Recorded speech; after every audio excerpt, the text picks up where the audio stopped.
Welcome back, V.O.C. YouTube channel. College football, week 11, 12, I don't even know what week it is anymore. All the weeks have jumbled, especially with all the Michigan news the last, feels like, year of just everything Michigan. More Michigan news yesterday, more Michigan news today. It continues, like I said from the beginning, more and more is going to come out every single day with this scandal, with this school, and just what's the truth, getting down to all the information. So I'm going to dive into that. I'm going to look at the quick cap from last week, some interesting games that really are starting to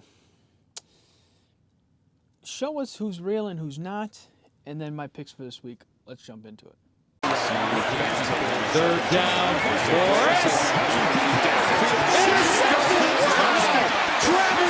Looking at quick cap, look, Penn State, no offense. They fired their offensive coordinator. Until they figure out their offense, they're not going to be great. I think Drew Aller can be a good quarterback, but it hurts. I mean, he didn't play bad against Michigan, but he just didn't do enough. James Franklin, look, he's going to go 10-2, 9-3. That's where you're at, Penn State.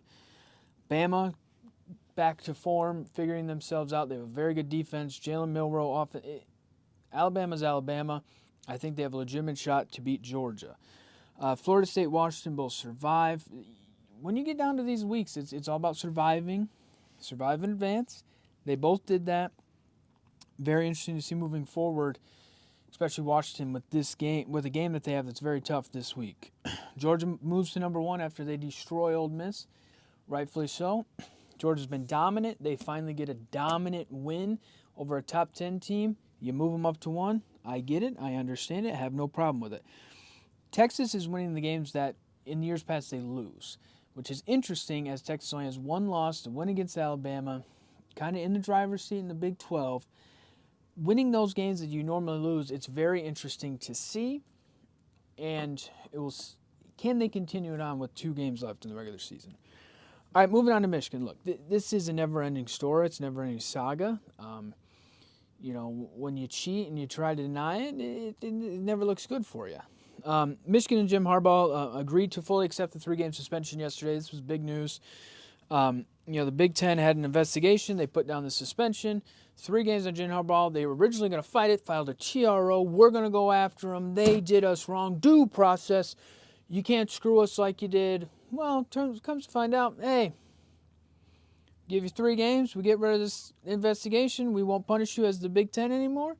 Michigan goes, you know what? We're going to accept that deal. You want to know why? Because they're cheaters. This is prime example of we're admitting that we cheated. You can't come after us anymore. Even if any more information comes out, you as the Big Ten cannot come after us. If they were innocent, they would be in that courtroom. Jim Harbaugh would have went to court like he wanted to and sat up there and screamed and yelled and argued. But guess what? You didn't because you cheated, and now you're getting away with something, and you look at it as, okay, look, hey, Jim Harbaugh has... We only have to lose our coach for 3 games? We'll accept that. I get it if you're on Michigan stand, but you do it because it's like, we're still in the Big Ten championship game. We're still in the playoff picture. It's like you don't have any problems going against you. You lose Jim Harbaugh for 3 games, your team's good enough. You don't need him. Ohio State game will be much different than the Maryland game this week and Penn State last week, but your team's good enough. You don't need him. It's just your team was good enough. You didn't need to cheat. But this is prime example of, look, we cheated. We're accepting the fact. We're not going to fight because if we're innocent, we'd fight. We're not. They also fired their linebacker coach today. The NCAA. See, this is the thing with Michigan fans. It's, the Big Ten's done. Harbaugh just, accept his 3-game suspension. No one can come after you. The NCAA is still going to come after you. They're still investigating. Supposedly, he tried to destroy evidence in this case. With this investigation, this guy is an idiot, just like many Michigan fans out there, just not very, they don't think logically sometimes. And this is what this guy, trying to destroy evidence. Clearly, you're trying to backtrack. So he's fired. I don't think this will be the last firing on the Michigan coaching staff. This is 2 firings in 3 weeks. Connor Stalions fired, resigned, whatever, fired. We know why you left. Linebacker coach, you're fired because... well, you're hurting the cause for Michigan of we didn't cheat. Clearly, they've cheated. So the NCAA is like, hey, we're getting into this. And now they're starting to interview people. And supposedly, the NCAA has evidence that points to a booster named Uncle T, Who's Uncle T? Nobody knows. But Uncle T was out here.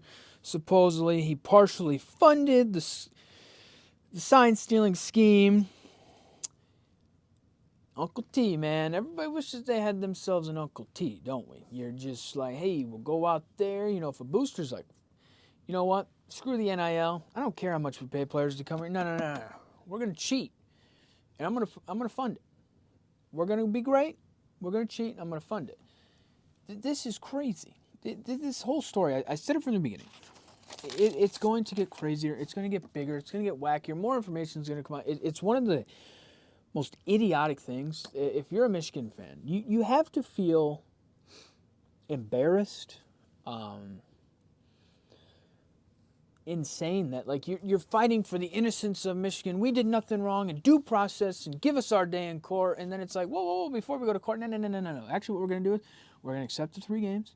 We're not going to go to court. We're not even going to fight this because we know we did stuff wrong. We're trying to escape what we did wrong with, 3 games for our coach. Fine. And so it's like you have to feel like you're just. I don't look at Michigan fans and say I feel bad for you. I don't, because you're trying to defend this. They clearly cheated. There's evidence that Connor Steins went to games, bought tickets for people to go to games. It was used in games. It helped you on the field. So it was just, to me, it was more interesting that like Jim basically admitted to something happened here. It's best that I just accept my 3 games and I don't fight it and I don't make this worse, because in court, who knows what the hell would have came out. But look, like I said from the beginning, I said it earlier, this thing's only going to get crazier. It's only going to get wild. More information is going to come out. So better buckle up, continue to sit down, and just let this kind of roll out. But don't sit here and try to defend Michigan and say they didn't do anything wrong when they clearly have. And more information is going to come out that show that they did. And how much did it benefit them at the end of the day is the one thing I want to know. How much did it actually benefit them? Clearly, what we see from their record over the last 3 years, it did a lot. And then did Jim know at the end of the day? So that's what's going to be interesting to see what is moving forward. Does Jim take the sword and say, I'll take the 3 games for the team even though I didn't know anything, which I highly doubt he knew anything, and if he didn't, he should have. That's one reason why he's suspended is this happened underneath you. You should know. You got a booster named Uncle T. I'm sure Jim knew who Uncle T was, and Uncle T knew Jim.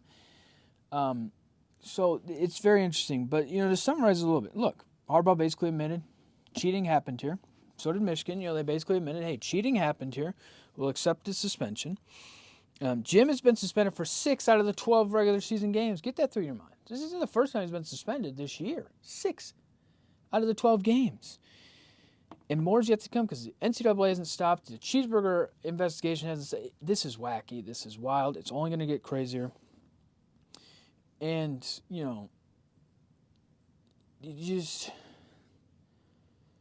just be prepared. Just be prepared. But the biggest thing is basically Michigan says, yep, we did cheat because we'll accept this. This is basically, if not, you would have fought it. And you can't argue that. If you're innocent, you'd have your day, and you argue it. Clearly you're not because you accepted a deal. All right, picks this week. I did very well last week. I was 7-0, balled out of control. Hopefully we can do it this week. I got 5 games. Number 10, Louisville, 9-1 at Miami, 6-4. Miami's minus 1 point favorite. Miami almost beat Florida State last week. It was a close game. I like Louisville. They beat Notre Dame. I didn't really believe them after that, but they've continued to win. I like them as a team. I think they go to Miami and they win. Number 22, Utah, 7-3 at number 17, Arizona, who is also 7-3. Arizona's a 1 point favorite. Arizona beat Colorado last week. Utah played well with Washington at Washington. This is another game where I like the underdog because Washington, to me, is a physical team, a good team. I like them. I think they're better than Arizona, and I think they win. Number 1, Georgia, 10-0, minus 10-point favorite at number 18, Tennessee, who is 7-3. Remember, Tennessee was like the darling of last year. They've turned the program around. Now they're 7-3. They're going to be 7-4 after this game because Georgia's going to win. I expect Georgia to cover. They're starting to figure themselves out. Brock Bowers is back. That's a big boost. And for Tennessee, it's like back to being 8-4, 7-5. Like, you have these years And then you go back down to reality of what programs usually are. Number 21, Kansas State, 7-3, minus 10-point favorite. At number 25, Kansas, who is 7-3. This game's interesting to me. I think Kansas is a spark plug team. I think they can turn it on at any given point. I think this will be a close game, but I think Kansas State is going to eke it out at the end. All right, last game of the week. Number 5, Washington, 10-0. At number 11, Oregon State, 8-2. Oregon State's minus 1-point favorite. I think this week, this is one of those weeks where it's very deceiving because we're like, oh, we have all these underdogs that we think are better teams. They're higher ranked. Like, what's going on? And usually it's like, oh, Vegas knows something we don't, and you kind of go against that. No, I'm going all underdogs with my 3 out of the 5 picks I have. Washington, to me, played a team that was very physical last week in Utah. A team that, in some regards, can outman them in different parts, and they beat them. I think Utah's better than Oregon State. So I think Washington wins this game.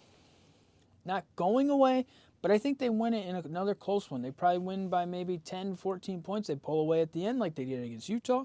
They keep it a little interesting. They keep us intrigued. But at the end of the day, I think Washington wins. This is an underdog weekend. This is a weekend to make some dough and show off your knowledge of football. So, yeah, that's going to do it for the video. Look, quick cap, just slowly turning into what we're figuring out more and more about these teams, who's real, who's not. Michigan admitted to cheating, which is fine because we all know they did. So it's about time they admitted to it. And then this week's picks. Thanks for watching.